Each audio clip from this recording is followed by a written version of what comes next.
Welcome back to friends. Education Adda पे आप सभी का स्वागत है। आज हम रीतिकाल के आगे के प्रश्न करने वाले हैं, तो शुरुआत करते हैं। Question number 51। 50 क्वेश्चंस हम लास्ट क्लास में कंप्लीट कर चुके हैं, आप देख सकते हैं। तो आज का क्वेश्चन है क्वेश्चन नंबर 51। पौन मया करी घूंघट टारे, दया करी दामिनी दीप दिखावे। काव्य पंक्ति किस कवि की है? तो ये कवि की जो पंक्तियां हैं ये हैं नेही नागरी दास की। पौन मया करी घूंघट टारे, दया करी दामिनी दीप दिखावे, ये है नेही नागरी दास की। जो लास्ट एग्जाम अभी तक हुआ है 2021 टीजीटी का, ये उसका प्रश्न है। उपयुक्त काव्य पंक्ति के रचयिता नेही नागरी दास हैं। आचार्य रामचंद्र शुक्ल के अनुसार इस नाम के कई कवि हुए हैं। शुक्ल के अनुसार नेही नागरी दास नाम के कई कवि हुए हैं, जिनमें सबसे प्रसिद्ध कृष्णगढ़ नरेश महाराज जसवंत सिंह हैं। और जिनमें जो सबसे प्रसिद्ध हैं वो हैं कृष्णगढ़ नरेश महाराज जसवंत सिंह। उपयुक्त काव्य पंक्तियाँ इन्हीं की हैं। ठीक है। नेही नागरी दास की रचनाएं, तो रचना है सिंगार सार, भक्ति सार, सुजानानंद, मनोरथ मंजरी, जुगल भक्ति विनोद। ये रचनाएं हैं नेही नागरी दास जी की। ठीक है। नेक्स्ट क्वेश्चन है 52। ढेल सो बनाए आल आए मेलत सभा के बीच, लोगन कवित्ते किन्हों खेल करी जान्यों है। ये काव्य पंक्तियाँ किस कवि की हैं? तो ये काव्य पंक्तियाँ जो हैं ठाकुर की हैं। ये काव्य पंक्तियाँ किसकी हैं? तो ये हैं ठाकुर की। उपयुक्त काव्य पंक्तियों के रचयिता रीतिकालीन कवि ठाकुर हैं। रीतिकाल में ठाकुर नाम से 3 कवि हुए। रीतिकाल में ठाकुर नाम से 3 कवि हुए। 2 असीन के ब्राह्मण तथा एक बुंदेलखड़ी कायस्थ। जो 2 हैं वो हैं असीन के ब्राह्मण और एक है बुंदेलखड़ी कायस्थ। उपयुक्त काव्य पंक्तियाँ बुंदेलखड़ी ठाकुर की हैं। इनकी प्रसिद्ध रचना ठाकुर ठसक है, जिसका संपादन लाला भगवान दीन ने किया है। ठीक है। नेक्स्ट है क्वेश्चन नंबर 53। रीतिकालीन कवि मतीराम द्वारा लिखित ग्रंथ ललित ललाम है। रीतिकालीन कवि जो मतीराम हैं उनके द्वारा लिखित ग्रंथ ललित ललाम। तो ललित ललाम क्या है? अलंकार ग्रंथ है। ललित ललाम एक अलंकार ग्रंथ है और ये किसका है? मतीराम का है। मतीराम चिंतामणि त्रिपाठी एवं भूषण के भाई हैं। जो मतीराम हैं वो चिंतामणि त्रिपाठी और भूषण के भाई हैं, जिनका जन्म तिकवापुर कानपुर में हुआ था। ललित ललाम इनका अलंकार निरूपण करने वाला ग्रंथ है।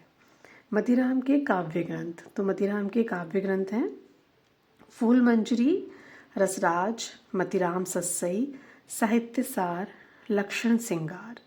मतीराम के काव्य ग्रंथ हैं फूल मंजरी, रसराज, मतीराम सस्सई, मतीराम सस्सई, साहित्य सार, लक्षण सिंगार। ठीक है। नेक्स्ट है हमारा क्वेश्चन नंबर 54। निम्न में से फूल मंजरी कृति की रचना किसने की? तो अभी हमने देखा फूल मंजरी किसकी रचना है, तो फूल मंजरी है मतीराम की। फूल मंजरी किसकी रचना है? फूल मंजरी है मतीराम की रचना।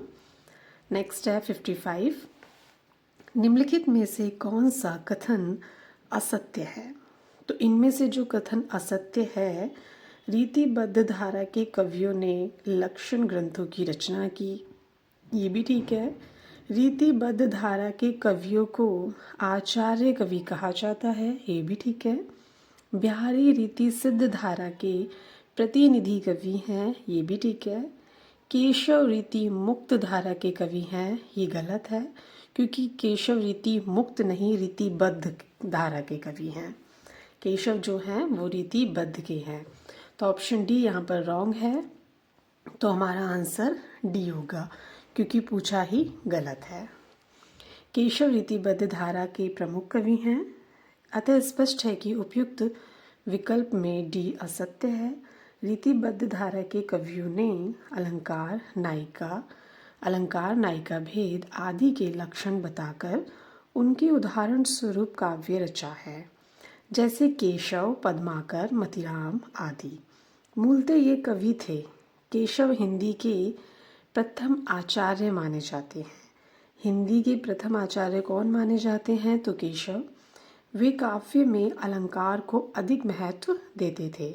जो केशवदास हैं वो हिंदी के प्रथम आचार्य माने जाते हैं और ये केशवदास काव्य में अलंकार को अधिक महत्व देते थे। नेक्स्ट है क्वेश्चन 56। केशव को किस वर्ग में रखना समीचीन है? तो केशव को किस वर्ग में रखना समीचीन है? तो केशव रीतिबद्ध कवि थे, तो रीतिबद्ध कवि हैं तो उन्हें रीतिबद्ध में रखना ही समीचीन है। नेक्स्ट है 57।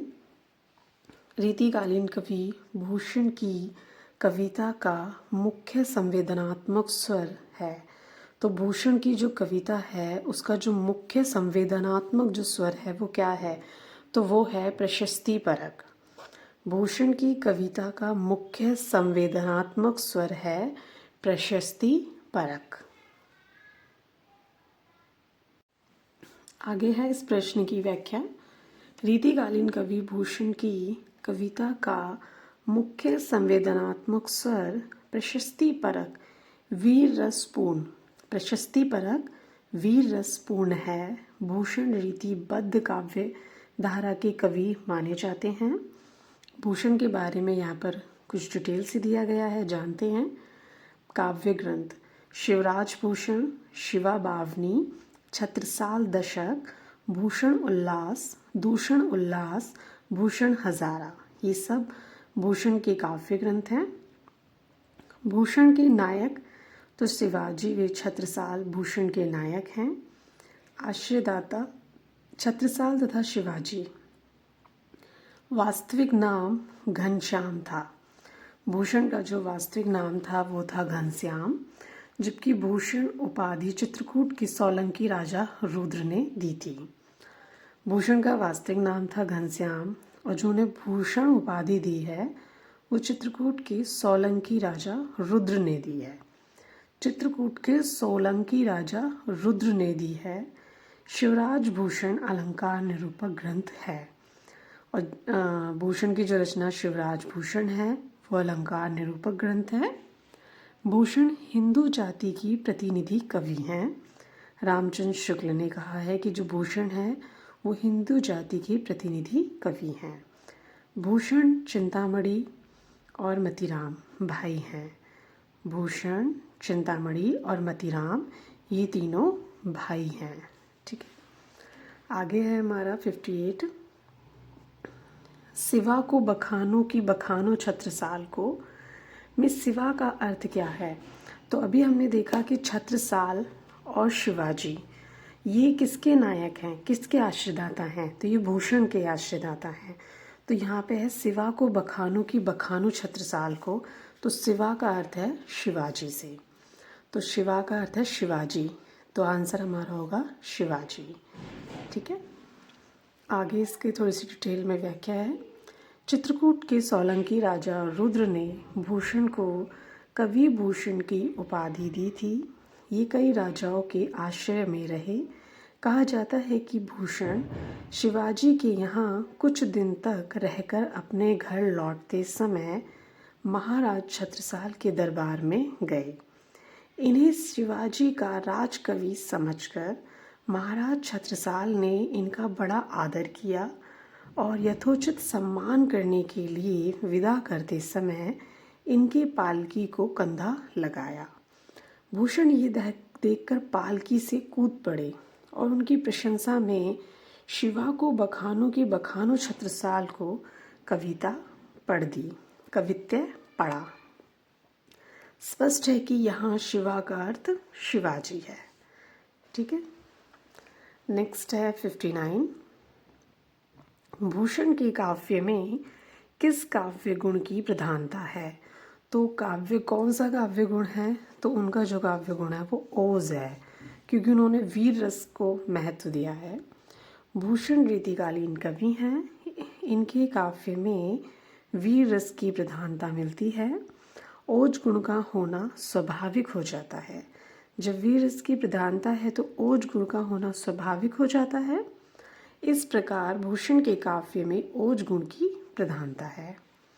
नेक्स्ट है 60। भूषण को कवि भूषण की उपाधि किसने प्रदान की? तो अभी हमने देखा भूषण को कवि भूषण की उपाधि सोलंकी राजा रुद्र ने दी है। ठीक है, चित्रकूट के सोलंकी राजा रुद्र। भूषण हिंदी रीति काल के अंतर्गत उसकी परंपरा का अनुसरण करते हुए वीर काव्य तथा वीर रस की रचना करने वाले प्रसिद्ध कवि हैं। इनका वास्तविक नाम घनश्याम था। चित्रकूटपति हृदयराम के पुत्र रुद्र सोलंकी ने इन्हें भूषण की उपाधि से विभूषित किया। हृदयराम के पुत्र थे रुद्र सोलंकी। भूषण 1627 से 1680 ईस्वी तक महाराज शिवाजी के आश्रय में रहे और इनका छत्रसाल बुंदेला के आश्रय में रहने का भी उल्लेख मिलता है। ये रीतिकाल के रीतिबद्ध काव्य धारा के कवि हैं। शिवराज भूषण, शिवा बावनी, छत्रसाल दशक नामक 3 ग्रंथ ही इनके द्वारा लिखे गए हैं। 6 ग्रंथों में से उपलब्ध हैं। ठीक है, नेक्स्ट है 61। शिवराज भूषण की रचयिता कौन है? तो शिवराज भूषण की रचयिता भूषण है। नेक्स्ट है 62। शिवा बावनी के रचयिता कौन है? तो शिवा बावनी के रचयिता भी भूषण है। ठीक है, शिवा बावनी के रचनाकार हैं। तो शिवा बावनी के रचनाकार भूषण है और शिवा बावनी जो है उसमें 52 मुक्तक हैं। ठीक है, फिर है नेक्स्ट हमारा 64। रीतिकाल की उस कवि का नाम बताइए जिसने वीर रस में कविता लिखी है। तो वीर रस में कविता किसने लिखी है? भूषण ने लिखी है। ठीक है, नेक्स्ट है 65। भूषण 2 राजाओं के दरबारी कवि थे। इनमें से पहले थे शिवाजी और दूसरे थे छत्रसाल। भूषण 2 राजाओं के यहाँ रहे, शिवाजी और छत्रसाल के यहाँ। तो पहले हैं शिवाजी और दूसरे हैं छत्रसाल। नेक्स्ट है 66। भूषण रीतिकाल की किस काव्य धारा के कवि हैं? तो भूषण जो हैं वो रीतिबद्ध काव्य धारा के कवि हैं। ठीक है, भूषण रीतिबद्ध काव्य धारा के कवि हैं और इन्होंने वीर रस से प्रधान रचनाएं लिखी हैं। भूषण का वास्तविक नाम था, तो भूषण का वास्तविक नाम क्या था? घनश्याम। भूषण उपाधि उन्हें जो दी है रुद्र ने दी है ना, सोलंकी राजा रुद्र ने। और भूषण का वास्तविक नाम क्या है? तो भूषण का वास्तविक नाम है घनश्याम। नेक्स्ट है 68। महाकवि भूषण की रचना। तो भूषण की रचना इसमें से रेणुका नहीं है, चिदंबरा भी नहीं है, दीपशिखा भी नहीं है, छत्रसाल दशक। छत्रसाल दशक भूषण कवि की रचना है। छत्रसाल दशक महाकवि भूषण की रचना है, जबकि रेणुका की रचना रामधारी सिंह दिनकर ने की है। रेणुका जो है वो रामधारी सिंह दिनकर की रचना है। चिदंबरा की रचना सुमित्रा नंदन पंत ने की है और दीपशिखा की रचना महादेवी वर्मा ने की है। छत्रसाल दशक महाकवि भूषण की रचना है और रेणुका है रामधारी सिंह दिनकर की, चिदंबरा है सुमित्रा नंदन पंत की, दीपशिखा है महादेवी वर्मा की। नेक्स्ट है हमारा 69। शिवराज भूषण में कितने अलंकारों का निरूपण है? तो शिवराज भूषण में 105 अलंकार हैं। शिवराज भूषण में कितने अलंकार हैं? तो शिवराज भूषण में 105 अलंकार हैं। शिवराज भूषण कवि भूषण द्वारा रचित ग्रंथ है जिसमें 100 शब्दालंकार, 5 अर्थालंकार। शिवराज भूषण में टोटल अलंकार हैं 105। 105 में से 100 हैं शब्दा, 5 हैं अर्था, अर्थात 105 अलंकारों का वर्णन है। इन्हें चित्रकूट के सोलंकी राजा रुद्र ने कवि भूषण की उपाधि दी थी। अन्य महत्वपूर्ण तथ्य हैं भूषण के बारे में। ग्रंथ है भूषण उल्लास, दूषण उल्लास, भूषण हजारा, शिवा बावनी, छत्रसाल दशक। इनके नायक शिवाजी व छत्रसाल हैं। भूषण हिंदू जाति के प्रतिनिधि कवि हैं। ये कहा है आचार्य रामचंद्र शुक्ल ने। नेक्स्ट है हमारा क्वेश्चन नंबर 70। शिवराज भूषण ग्रंथ में किसका विवेचन मिलता है? तो शिवराज भूषण ग्रंथ में शिवराज भूषण में किसका विवेचन मिलता है? तो वो मिलता है अलंकार का। शिवराज भूषण जो है अलंकार निरूपण ग्रंथ है ना। अभी हमने देखा कि शिवराज भूषण में कितने अलंकार हैं, 105 अलंकार हैं। तो शिवराज भूषण ग्रंथ में किसका विवेचन मिलता है? तो अलंकारों का मिलता है, जिसमें 105 अलंकार हैं, 100 शब्दा और 5 अर्थालंकार। 71 भूषण के ग्रंथों में अलंकार निरूपक है। तो भूषण के ग्रंथों में अलंकार निरूपक है शिवराज भूषण। अभी हमने देखा था शिवराज भूषण जो है वो एक अलंकार ग्रंथ है, उसमें 105 अलंकार हैं। नेक्स्ट है 72 आचार्य रामचंद्र शुक्ल ने अपने हिंदी साहित्य का इतिहास ग्रंथ में इनमें से किस कवि को हिंदू जाति का प्रतिनिधि कवि कहा है? तो अभी ये कोटेशन ने देखी थी, हिंदी जाति का प्रतिनिधि आज शुक्ल ने कहा है भूषण को। भूषण को हिंदू जाति का प्रतिनिधि कवि कहा है। आचार्य रामचंद्र शुक्ल ने अपने हिंदी साहित्य का इतिहास ग्रंथ में लिखा है कि शिवाजी और छत्रसाल की वीरता के वर्णनों को कोई कवियों की झूठी खुशामद नहीं कह सकता। वे आश्रयदाताओं की प्रशंसा की प्रथा के अनुसरण मात्र नहीं हैं। इन दो वीर रसों का जिस उत्साह के साथ सारी हिंदू जनता स्मरण करती है, उसी की व्यंजना भूषण ने की है। वे हिंदू जाति के प्रतिनिधि कवि हैं। ठीक है। नेक्स्ट है 73 गंग कवि का जन्म स्थान है। तो गंग कवि का जन्म स्थान है इटावा। इटावा किसका जन्म स्थान है? तो इटावा है गंग कवि का जन्म स्थान। गंग रीतिकालीन काव्य परंपरा के कवि हैं। ये इटावा जिले के एकनार गांव के निवासी हैं। इटावा जिले के एकनार गांव के निवासी थे। इनका मूल नाम गंगाधर था। गंग कवि का जो मूल नाम है वो है गंगाधर। गंग के प्रमुख ग्रंथ हैं गंग पदावली, गंग पच्चीसी, गंग रत्नावली। गंग पदावली, गंग पच्चीसी, गंग रत्नावली। अन्य महत्वपूर्ण तथ्य हैं गंग कवि के बारे में। पहला है गंग जाति के ब्राह्मण थे तथा अकबर के दरबारी कवि थे। जो गंग हैं जाति के ब्राह्मण थे और अकबर के दरबारी कवि थे। इनके अतिरिक्त ये रहीम, बीरबल, मानसिंह तथा टोडरमल के भी प्रिय थे। कहा जाता है कि अपनी स्पष्टवादिता के कारण ये जहांगीर के कोपभाज का शिकार हुए और उसने इन्हें हाथी से कुचलवा दिया। तो जहांगीर ने गंग कवि को उनकी स्पष्टवादिता के कारण हाथी से कुचलवा दिया। तो जहांगीर ने किस कवि को हाथी से कुचलवाया? तो गंग कवि को। भिखारी दास जी ने इनके विषय में कहा है, तुलसी गंग दो भये सुकविन के सरदार। किसने कहा है? भिखारी दास ने कहा है, तुलसी कवि दो भये सुकविन के सरदार। नेक्स्ट है 74 गंग किस राजा के दरबारी कवि थे? तो अभी हमने देखा गंग जो हैं वो अकबर के दरबारी कवि थे।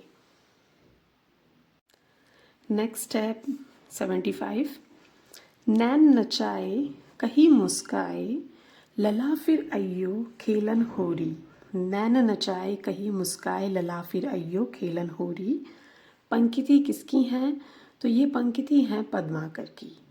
ये पंक्तियाँ किसकी हैं? तो ये पंक्तियाँ पद्माकर की हैं। प्रस्तुत पंक्ति पद्माकर की हैं। यह होली विषयक सवया है। पद्माकर का जन्म विक्रम संवत 1810 में बांदा, कुछ इतिहासकारों के अनुसार सागर मध्य प्रदेश में हुआ था। इनके पिता का नाम मोहनलाल भट्ट था। पद्माकर को रीतिकाल के कवियों में श्रेष्ठ स्थान प्राप्त है। पद्माकर जो हैं इन्हें रीतिकाल के कवियों में श्रेष्ठ स्थान प्राप्त है। अंतिम समय निकट जानकर पद्माकर जी कानपुर गंगा तट के चले आए और वहीं अपने जीवन के शेष 7 वर्ष पूरी किए। अपनी प्रसिद्ध रचना गंगा लहरी इन्होंने इसी समय के बीच रची थी। पद्माकर का जगद्विनोद काव्य रसिकों और आभासियों दोनों का कंठहार रहा है। नेक्स्ट है 76। शोभा सरसाने ना बखाने जात कहूँ भांति आने हैं पहाड़ मानो काजर के ढोए के। यह काव्य पंक्तियाँ किसकी हैं? तो ये काव्य पंक्तियाँ जो हैं सेनापति की हैं। ये काव्य पंक्तियाँ सेनापति की हैं। इसके बारे में कुछ डिटेल से देखते हैं थोड़ा। शोभा सरसाने काजर के ढोए के काव्य पंक्ति की रचयिता रीतिकालीन कवि सेनापति हैं। सेनापति की प्रमुख रचना कवित्य रत्नाकर है। सेनापति की जो प्रमुख रचना है वो है कवित्य रत्नाकर, जिसमें सलेश अलंकार, श्रृंगार रस, ऋतु वर्णन इत्यादि मिलता है। सलेश अलंकार, श्रृंगार रस और ऋतु वर्णन। इनका एक अन्य प्रसिद्ध ग्रंथ है काव्य कल्पद्रुम। सेनापति का एक अन्य महत्वपूर्ण ग्रंथ है काव्य कल्पद्रुम।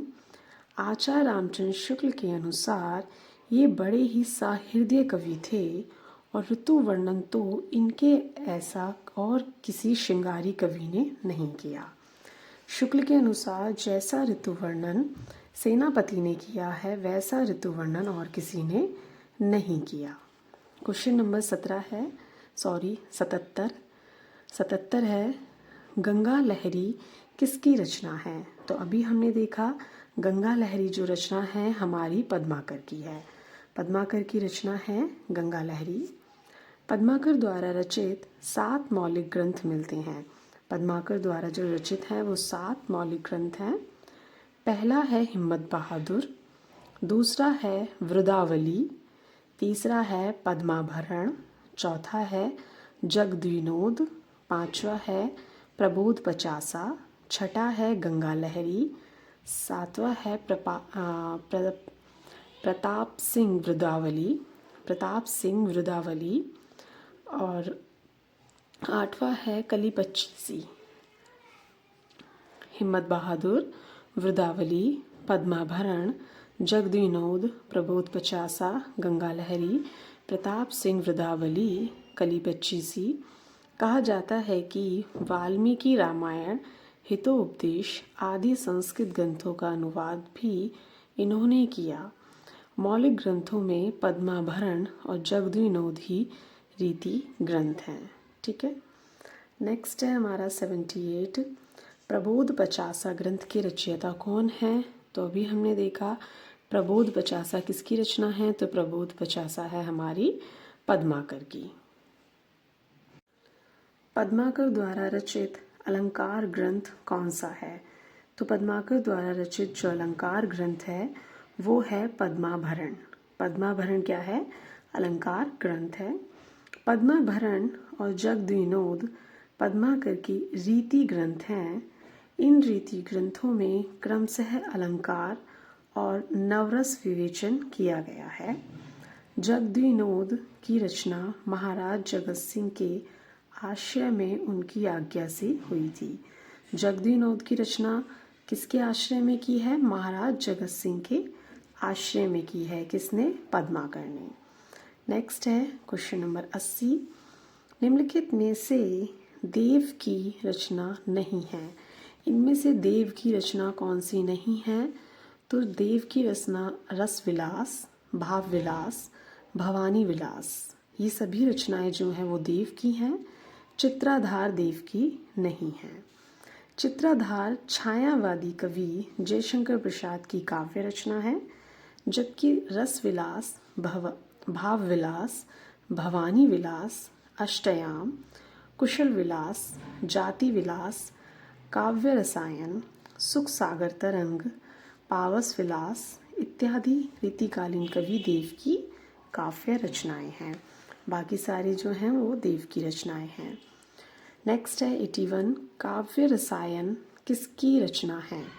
तो काव्य रसायन किसकी रचना है? तो काव्य रसायन देव की रचना है। अभी हमने देखा था। देव कवि का जन्म 1673 ईस्वी में इटावा जिले के घोसरिया ब्राह्मण परिवार में हुआ था। अपने जीवन काल में अनेक राजाओं, नवाबों तथा रईसों के आश्रय में रहे। इनमें प्रमुख थे आजम शाह, फफूद रियासत के राजा कुशल सिंह, सेठ भोगीलाल, इटावा के निकटवर्ती योडिया खेरा के राजा उधूत सिंह, दिल्ली के रईस पातीराम के पुत्र सुजान मणि, पिहानी के अधिपति अली अकबर खां। इनकी मृत्यु 1767 ईस्वी के लगभग हुई।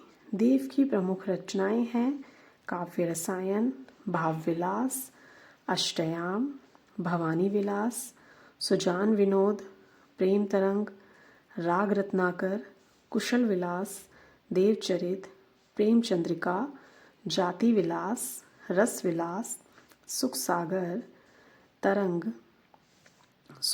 तरंग, वृक्ष विलास, पावस विलास, ब्रह्म दर्शन 25, तत्व दर्शन 25, आत्मदर्शन 25, रसानंद लहरी, प्रेम दीपिका, नक्शिक, प्रेम दर्शन आदि ये सभी देव की रचनाएं हैं। अन्य महत्वपूर्ण तथ्य हैं देव के बारे में, कुछ और जानते हैं। सोमनाथ अथवा शशिनाथ ने रस पीयूष निधि, श्रृंगार विलास, कृष्ण लीलावती, पंचाध्यायी, सुजान विलास और माधव विनोद नामक ग्रंथों की रचना की है। माना जाता है कि देव ने भाव विलास की रचना 16 वर्ष की अवस्था में की थी। ऐसा माना जाता है कि देव ने जो भाव विलास रचना की है वो 16 वर्ष की अवस्था में की है, यानी कि जब उनकी उम्र 16 साल थी तब उन्होंने भाव विलास की रचना की थी। नेक्स्ट है 82 देव कवि किस जिले के थे? तो अभी हमने देखा देव कवि इटावा के हैं, और इटावा के अभी हमने देखा था दूसरे और कौन से कवि थे? गंग कवि। देव और गंग दोनों इटावा जिले के हैं। ठीक है। नेक्स्ट है 83 सुजान विनोद के रचनाकार। तो सुजान विनोद के रचनाकार जो हैं वो हैं हमारे देव। देखो सुजान नाम से घनानंद जी की भी रचनाएं हैं, लेकिन सुजान विनोद के जो रचनाकार हैं वो देव हैं। नेक्स्ट है 84 जाति विलास की रचयिता। तो जाति विलास के जो रचयिता हैं वो देव हैं। अभी हमने देव की सारी रचनाएं देखी थी, तो जाति विलास के जो रचयिता हैं वो देव हैं। अष्टयाम किसकी रचना है? तो अष्टयाम देव की रचना है। ठीक है, देव की रचना है अष्टयाम। निम्नलिखित में से कौन सी रचना कवि देव की नहीं है? तो इनमें से देव की रचना कौन सी नहीं है? तो अलंकार गंगा, भाव विलास, अष्टयाम, सुजान विनोद, ये तीनों रचनाएं हैं देव की, लेकिन अलंकार गंगा जो है वो देव की रचना नहीं है, अलंकार गंगा। ठीक है। नेक्स्ट है 87 रीतिबद्ध कवि देव हैं। तो रीतिबद्ध कवि जो देव हैं वो क्या हैं? वो हैं रसवादी। जो रीतिबद्ध कवि देव हैं वो रसवादी हैं। ठीक है, अलंकारवादी या रीतिवादी नहीं, रसवादी। रसवादी विवेचना एक शास्त्रीय विवेचना थी। जो रसवादी विवेचना है वो एक शास्त्रीय विवेचना थी जिसकी अभिव्यक्ति हिंदी के अनेक कवियों में पाई जाती है। देव, मतिराम, ठाकुर आदि कवियों की रचनाएं इसी कड़ी में हैं। देव, मतिराम और ठाकुर रसवादी यानी कि एक शास्त्रीय विवेचना थी, और इसमें किसकी रचनाएं हैं? देव की, मतिराम की और ठाकुर की। ठीक है। नेक्स्ट है 88 भूली कहत नवरस सुकवि सकल मूल सिंगार, भूली कहत नवरस सुकवि सकल मूल सिंगार। यह उक्ति किस आचार्य की है? तो ये देव की है। ये उक्ति किसकी है? ये देव की है। भूली कहत नवरस सुकवि सकल मूल सिंगार, यह उक्ति आचार्य देव की है। कवि ने अपने ग्रंथों में श्रृंगार रस का वर्णन अत्यंत प्रभाव उत्पादक ढंग से किया है। कवि ने जो अपने ग्रंथ में श्रृंगार रस का वर्णन अत्यंत प्रभाव उत्पादक ढंग से किया है। देव ने संयोग अनुभूति की अभिव्यंजना करते हुए नायक एवं नायिका के पारस्परिक मिलन का निरूपण अत्यंत गंभीरता और तीव्रता के साथ किया है। ठीक है, नेक्स्ट है 89। भूली कहत नवरस कवि सकल मूल सिंगार, यह विचार रीतिकाल के किस आचार्य का है? तो अभी हमने देखा ये किसका है? ये देव का है। और इसमें देखो चिंतामणि त्रिपाठी, कुलपति मिश्र, प्रताप सिंह, देव ऑप्शन में कहीं नहीं है, तो आंसर होगा उपयुक्त में से कोई नहीं, क्योंकि अभी हमने देखा था ये देव की है उक्तियाँ, ये देव ने कहा है। ठीक है, फिर नेक्स्ट है 90। मतीराम की भाषा। तो मतीराम की भाषा कैसी है? बोलचाल की ब्रज है, साहित्यिक ब्रज है, साहित्यिक अवधि है, या साहित्यिक राजस्थानी है? तो जो मतीराम की भाषा है वो साहित्यिक ब्रज भाषा है। ठीक है, मतीराम की भाषा कैसी है? तो मतीराम की भाषा है साहित्यिक ब्रज भाषा। ब्रज भाषा में साहित्य की विशाल और समृद्ध परंपरा रही है। ब्रज भाषा में साहित्य की विशाल और समृद्ध परंपरा रही है। हिंदी की अन्य बोलियों की तुलना में सबसे बढ़कर और सबसे अधिक साहित्यिक ब्रज भाषा में है। खड़ी बोली के साहित्यिक भाषा बनने के पूर्व ब्रज भाषा ही संपूर्ण हिंदी क्षेत्र की साहित्यिक भाषा रही है। यानी खड़ी बोली से पहले ब्रज भाषा रही है जो संपूर्ण हिंदी क्षेत्र की। मतीराम की भाषा साहित्यिक ब्रज भाषा है। ठीक है, मतीराम की भाषा साहित्यिक ब्रज भाषा है। नेक्स्ट है हमारा क्वेश्चन नंबर 91। तुलसी गंग दो भय सुकबिन के सरदार, तुलसी गंग दो भय सुकबिन के सरदार, यह प्रसिद्ध कथन किसका है? तो यह प्रसिद्ध कथन है हमारा भिखारी दास का। अभी हमने कुछ देर पहले ये कोटेशन देखी थी, सुकबिन कवि दो भय। ये जब गंग कवि के क्वेश्चन आया था तब हमने देखा था कि तुलसी गंग दो भय सुकबिन के सरदार, ये भिखारी दास ने कहा है। आगे है इस प्रश्न की थोड़ी सी व्याख्या। गंग भक्तिकालीन कवि माने जाते हैं। ये अकबर के दरबारी कवि, बीरबल के मित्र और रहीम के कृपा पात्र थे। भिखारी दास ने उपयुक्त उक्ति इन्हीं के संदर्भ में कही है। भिखारी दास अवध क्षेत्र प्रतापगढ़ के रहने वाले थे। तो भिखारी दास कहाँ के रहने वाले थे? अवध क्षेत्र प्रतापगढ़ के रहने वाले थे। अन्य महत्वपूर्ण तथ्य हैं भिखारी दास जी के बारे में। काव्य ग्रंथ हैं रस सारांश, शतरंज शतिका, छंदो वर्णन पिंगल, काव्य निर्णय, श्रृंगार निर्णय, शब्द नाम प्रकाश। ये हैं भिखारी दास के काव्य ग्रंथ। ये आचार्य व कवि दोनों माने जाते हैं। भिखारी दास आचार्य और कवि दोनों माने जाते हैं। इन्हें रीति काल का अंतिम आचार्य माना जाता है। तो रीति काल के अंतिम आचार्य कौन है? भिखारी दास। इनका प्रसिद्ध कथन आगे के सुकवि रीझी हैं तो कविताई ना तू राधिका, कहनाई सुमिरन को बहानो है। किसकी है ये प्रसिद्ध कथन? ये भिखारी दास का है। तो आज की क्लास हमारी यहीं पर ख़त्म होती है। नेक्स्ट क्लास से हम शुरू करेंगे रीति मुक्त प्रश्न। अगर आपको क्लास अच्छी लगी हो तो please like, share and comment ज़रूर करें। Thank you.